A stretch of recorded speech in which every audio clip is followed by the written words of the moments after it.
திருச்சிற்றம்பலம். திருநாவுக்கரசு சுவாமிகளுடைய தேவாரம் 4ஆம் திருமுறை. பண் இந்தளம். தலம் திருவாரூர் அறநெறி. பதிகம் 17. பாடல் 6. நாடு சோடநாடு காவேரி தென்கரை. கூடு அறவத்தர் குரல் கிண்கிணி அடி. கூடு அறவத்தர் குரல் கிண்கிணி அடி. நீடு அறவத்தர் முன் மாலை இடையிருள். கூடு அறவத்தர் குரல் கிண்கிணி அடி.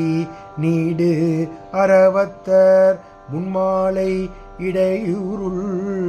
பாடு அறவத்தர் பணம் அஞ்சுவை விருத்து. பாடு அறவத்தர் பணம் அஞ்சுபை விரித்து. ஆடு அறவத்தர் அறநெறியாரே. பாடு அறவத்தர் பணம் அஞ்சுபை விரித்து. ஆடு அறவத்தர் அறநெறியாரே. ஆடு அறவத்தர். திருச்சிற்றம்பலம். இந்த 6ஆம் பாடல் விளக்கத்தை பார்த்து விடலாம். இந்த 6ஆம் பாடலில் சுவாமியோட காலில் சிலம்பம் வைத்த கட்டியுள்ளார் அல்லவா, அந்த சிலம்பத்தினுடைய தன்மையை பற்றி குறிப்பிடுகின்றார்.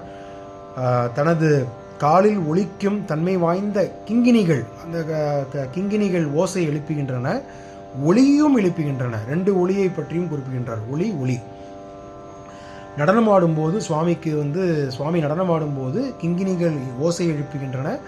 அந்த நடனமாடும்போது இந்த சிலம்பில் இருக்கும் ஒளியானது இந்த பிரபஞ்சத்தை ஆட்கொள்கிறதுன்னு சொல்கின்றார்.